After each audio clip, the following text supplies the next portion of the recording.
la estructura curricular y sus elementos en la diversidad. Ciencia, cientificismo y descolonización. Cosmovisión, conocimiento y ciencia. La cosmovisión es una visión, un sistema, un conjunto de ideas sobre el mundo, la realidad, el ser humano, que toda cultura posee.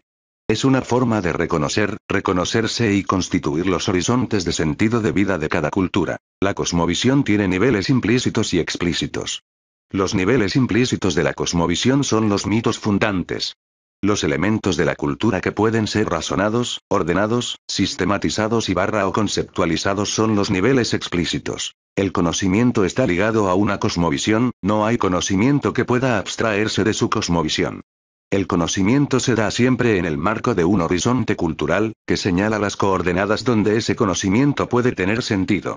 Esto no significa caer en un relativismo del conocimiento, o que se reduzca todo a lo cultural, lo que hay que resaltar es que existe un conocimiento acumulado en siglos de historia de la humanidad expresada de diversas formas en las diferentes culturas que habitan este planeta Tierra. Nosotros hablamos de conocimiento para distinguirlo de ciencia, porque entendemos que ciencia es un denominativo histórico y por lo tanto tiene un origen preciso y concreto. El nacimiento de la era de la modernidad. No queremos decir con esto que no existió ciencia antes de la modernidad, si por ciencia entendemos un conocimiento exacto, metódico, experimental y aplicable. Porque está claro que las grandes civilizaciones, maya-azteca, andino-amazónica, asiática, india, egipcio-bantú, árabe, utilizaron un conocimiento altamente elaborado para construir sus ciudades, domesticar las plantas y animales y conformar todo un modo de vida articulado a su medio y entorno. No hubo una cultura que no tenga, de alguna manera, un conjunto de conocimientos, especializados, que le permitieran relacionarse y desenvolverse mejor en la vida. Eso, sin embargo, estaba atado a su cosmovisión.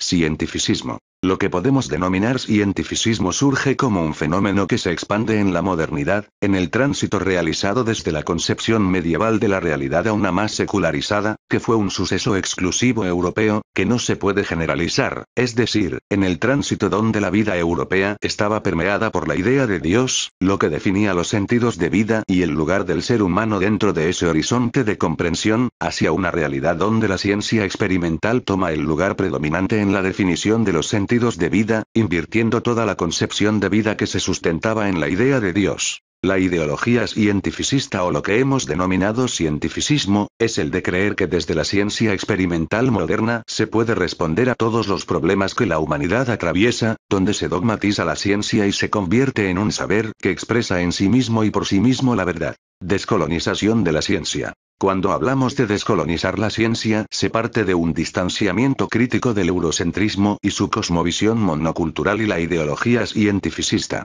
El eurocentrismo. Anida un eurocentrismo en la ciencia moderna, sobre todo en su explicación o compresión histórica de su surgimiento. A muchos pueblos y culturas se los considera antecedentes de la ciencia moderna, y muchas formas de conocimiento son catalogados de prescientíficos. Esto quiere decir que hay una teleología historicista para comprender el desarrollo del conocimiento de las culturas. La cosmovisión monocultural de la ciencia. La cosmovisión antropocéntrica que afirma que el ser humano es el centro del universo sostiene al cientificismo como ideología, es decir, expresa su carácter monocultural y por lo tanto debemos problematizar este monoculturalismo que la ciencia aporta. La ideología cientificista. La ideología cientificista es la creencia de que la ciencia moderna por sí misma puede responder a todos los problemas que la humanidad atraviesa, es decir, entender dogmáticamente a la ciencia como un saber que expresa en sí mismo y por sí mismo la verdad. Los saberes y conocimientos indígenas en el debate contemporáneo. La estrategia metodológica para el abordaje de esta temática, rescate de manera plural varias propuestas alternativas a esta visión del saber, el conocimiento y la ciencia. Se trata de dar algunos lineamientos para que sea posible comprender mejor la propuesta de los pueblos indígenas originarios, en función del lugar que puedan ocupar en el debate y la disputa actual de la ciencia y el conocimiento en un marco global. Conocimientos y ciencia. Cuando se habla de saberes y conocimientos indígenas no se trata de un saber más, porque si fuera así, serían solamente parte de lo relegado por la ciencia, ya que estarían enmarcados en los límites de su interpretación. En cambio, en las cosmovisiones de los pueblos indígenas originarios, se introduce la vida como criterio central para la producción de conocimiento. Las naciones y pueblos indígena originarios contribuyen al debate sobre la ciencia y la producción de conocimiento a partir de su cosmovisión, que presenta otra jerarquización de la realidad, donde hay espacio para la ciencia y los saberes de manera complementaria y recíproca.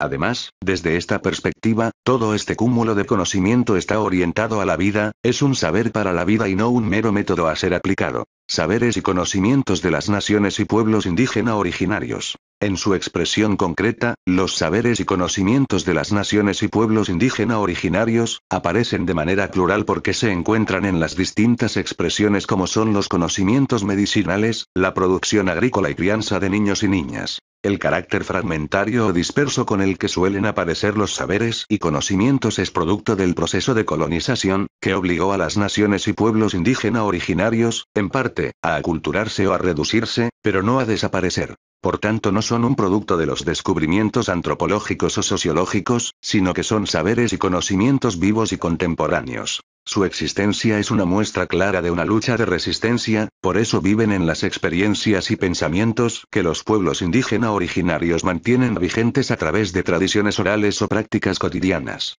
Hay que entender por ello, que los conocimientos y saberes de los pueblos indígenas que afirmamos en la actualidad, fueron un día conocimientos sistemáticos que alimentaban la reproducción de un sentido de vida específico, pero que fueron interrumpidos por el colonialismo. El carácter transformador de los saberes y conocimientos. Esto se tiene que entender en doble sentido.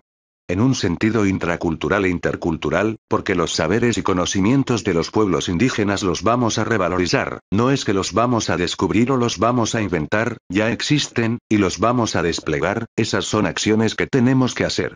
Entonces, no solo se trata de hacer una búsqueda de los saberes indígenas para afirmarlos en el presente, no solo hay que investigar cuáles son, sino, hay que aprender que con esos saberes y conocimientos se puede responder a los problemas que la sociedad actualmente está atravesando. Si no nos consideramos indígenas, igual nos tenemos que posicionar en las culturas propias, para desde aquí relacionarnos con los saberes y conocimientos.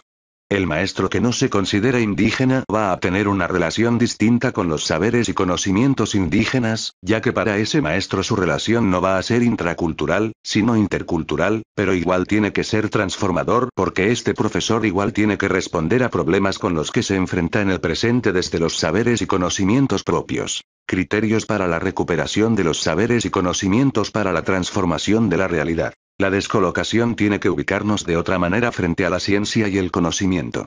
Por lo que es importante partir de un discernimiento crítico que nos permita tener una ubicación distinta frente a la ciencia, no para negarla, ni negar lo que viene de Occidente, sino para que nos permita ubicarnos de otra manera para encarar nuestra tarea más importante, que es la recuperación de los saberes y conocimientos. La recuperación de saberes y conocimientos no se trata solo de una recuperación de datos, que puede devenir en una recuperación folclorizada de los mismos. La relación con los saberes y conocimientos con los que nos encontramos y vivimos, no puede reducirse a una relación de objetos y datos, que es el tipo de relación que deriva del marco de interpretación de la ideología cientificista que nos mueve a relacionarnos con objetos y cosas. Gracias por su atención.